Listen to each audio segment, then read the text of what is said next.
Hello and welcome, and in today's video I'm going to be showing you the top 10 most important Ark Tames, so let's get straight into it.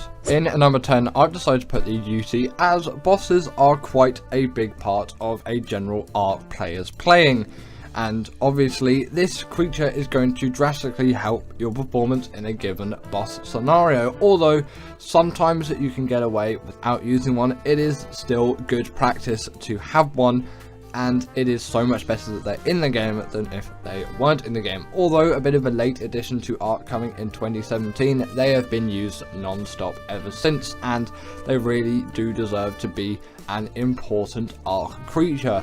Obviously these creatures are going to be widely used by so many people, and when they do what they do, where you get, I think it's 25% damage reduction and 25% increased damage with that courage roll, it is just such an advantage to you. You really can't, not use it in a sense, because you just might as well. They're so easy to tame and to obtain, and the benefits you can get from them is just great. And if you're ever wondering what you're actually going to ride in a boss fight, just ride on a UT, and that's probably going to be a job, especially if you're playing on single player. Next up, I've decided to put the Rex, as this has definitely been an important creature across Ark's life and history. Of course, you cannot really have Ark without the Rex, and although maybe, yes, it's not the most commonly used boss creature anymore, or most liked one, at least maybe from my perspective, because I don't really use these things a whole lot from my playing, is what I meant to say. Although people still use these things all the time,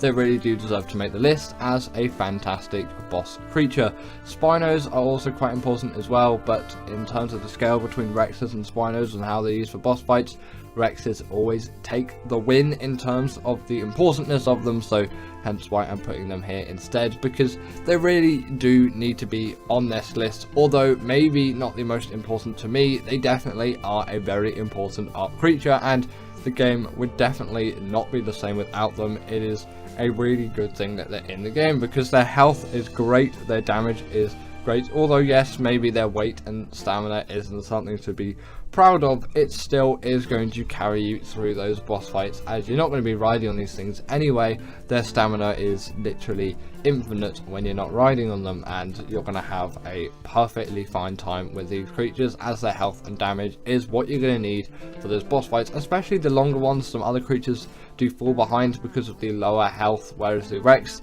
can still keep pushing through. Good example for that is the boss at the end of Genesis Part 1. It's quite a lengthy fight, and Rexes are one of the only good options for it. Next up, we've got the Maywing, and this is really a cornerstone changing creature. It is an absolute game changer when this creature actually did release into the wild of Ark with Genesis Part 2. It is by far the best travel mount which you'll find out there. It just has so much speed, and its saddle is obtained at level 18, so there's really nothing which can be said negatively about this creature, apart from the fact it's a glider and not a flyer. But still, in low difference in elevation environments, you're going to not struggle whatsoever to still gain all of that speed. They're also pretty great swimmers as well, and their underwater flying, that doesn't make sense, underwater movement is actually pretty decent as well. You might not expect that from a creature like this, but it kind of does make sense when you consider them a sort of platypus type creature. They also do act as a portable feeding trough as well, with that slightly disturbing animation that we all know nowadays, and this is just useful if you're a breeder. It's going to feed all the creatures around it. They can also steal baby creatures from enemies too, and carry 4 in their saddle, and they can gather berries as well, which is just a nice ability to have on top of it all. In number 7, I've decided to put the Pteranodon, as this, although maybe not as good as a flyer, or a glider I should say, as the Maywing, I would take the Maywing over the Pteranodon any day. This is more important in Ark than the Maywing, as it's often going to be the first flyer that you ever obtain, and it's been here since day 1, and we've been using these things basically for 9 years now, which is actually a little bit insane when you think about it. Also, I'm not sure if they did have that spin ability when they first released, or I didn't use it.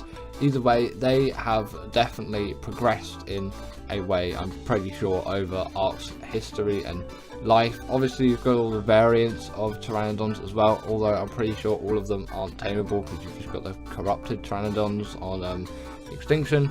that's besides the point. The Pteranodon has been and still is actually, don't know why I'm failing so much with this one, a really great and useful flyer for many players out there. The only real difficulty in obtaining one, at least for your first time, is the chitin and keratin required for the saddle. At least I've always struggled with that a little bit. Not really nowadays, because, you know, just killing a few insects and you can get it all done. But if you don't know exactly what to do and then you start farming carb enemies for ages, especially if you're on official rates, it can take some serious elbow grease to actually get through a tame like that. But yes, it's been very influential and it's deserving of the list. I've decided to put the Stego on the list as I find this is one of the best berry gatherers out there, and the game would simply not be the same if this creature wasn't here. Yes, the Trike and the Parasaur have played their part too, but in my opinion the Stego has played the biggest of them all. While being still a relatively easy creature to get, just being slightly harder than something like the Parasaur or the Trike. Obviously the Trike's harder than the Parasaur, it's kind of a progression system. You would get loads and loads of berries out of a creature like this, and although they were slow and their stamina wasn't the best, you could still level it up and get it to be reasonably good pretty quickly. And on top of all of this too, they are just so good at berry gathering, especially considering their size. A Bronto may be better at gathering all of your berries in terms of volume of berries, but in terms of just general like taming to berry gathering ratio, or ease of taming to the amount of berries that you can actually obtain from a creature like this, it is insane. And obviously with the TLC as well, these are great turret soakers, so that is a really useful thing for PvP players as well. They just have so much versatility and they're so useful as berry gatherers, useful as obviously turret soakers. We all know the Stego, and at some point we're probably all going to tame the Stego, unless, you know, you barely play any Ark. At number 5, I am putting the Theory, as I find this is just such a good gatherer of so many resources, and also a good boss creature on top of it. It has been really important to Ark. Again, you could say the Mostrops is a great gatherer of organic polymer and fibre, and yes, definitely for the organic poly, I do prefer the fibre gathering of the Theory, and arguably fibre is a much more important resource. Actually, not even arguably, it just simply is a much more important resource, and to have a creature that can gather it very well means that you don't have to go around using your hands on all of those bushes just to get yourself some fibre, because Ark definitely requires a lot of fibre, or having to craft a sickle and just go through loads of bushes. Still, with the sickle you can get quite a handful of fibre, but it's just much more fun to do with a creature like the Tickle Chicken. That's partly where its name comes from, because it kind of looks like it's tickling the grass, and it's got the, you know, it's got the long tickle fingers. They wouldn't tickle if they were actually in real life, they would probably just slice you to bits. They can also gather loads of wood and thatch on top of that, and meat, hide, chitin, keratin, all those drops that you get from creatures, because at the end of the day they can harvest bodies, which most herbivores actually can't do, and it's a really nice ability for this creature to have. Although taming can be a little bit difficult and time consuming, the saddle was unlocked at level 69.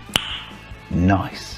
And what can really get better than that? Continuing on, I've decided to put the Desert Modus here, and although a recent addition, it has really changed the sort of progression of taming in the game, as that Sanguine Elixir, 30% of the tame just done like that with a click of a button, it really does add something, okay?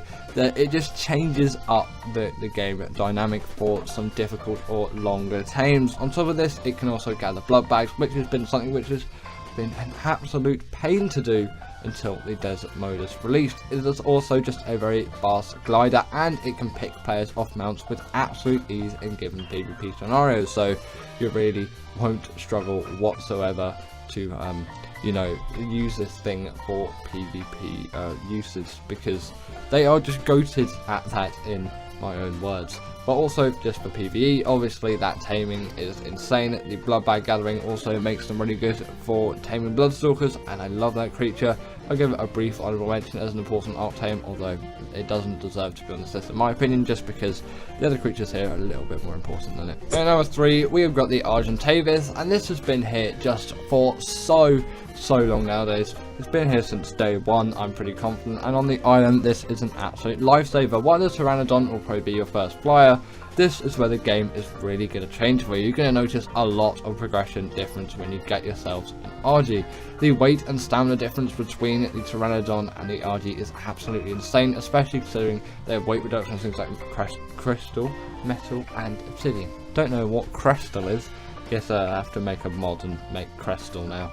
Either way, these creatures are great for transporting all of those goods, and their saddle acts as a portable smithy too, especially if I'm doing caving, I find, and an Altaplura gets my armor and just completely destroys it. I like to do 3 caves in one go instead of just going back to my base, because my base is usually in the north and quite a lot of the caves are located in central and southern regions. I like to do just a few in one go, and if I have some metals stored in my RG, obviously smelted, I can repair my flat gear before going to the next cave instead of having to go all the way back. Just a tip that I like to use a lot of the time. If you pair this thing with an Anki or a Dodic as well, you're going to get a lot of great gathering out of this creature, because, you know, those creatures can gather like there's no tomorrow, and with the weight reduction it is just great to have. They can also carry 2 creatures as well. They can carry a small one in your beak, so if you want to bring your dodo along with your adventures, then you can. And the regen buff which they have when you kill something and eat it, it is very, very welcome. In number 2, I'm putting the Baryonyx, as caving is arguably one of the most important parts of the Ark game. Yes, those bosses are going to be an important part, but you can't even come close to doing any of them unless you've done the caves, because the artifacts are required, and this being just such a simple but yet so effective caving mount, it really does deserve to be on the list here for me. This creature can be found on the swamp biome, or just generally any river biome on ASA. On ASC, look in the swamp biome.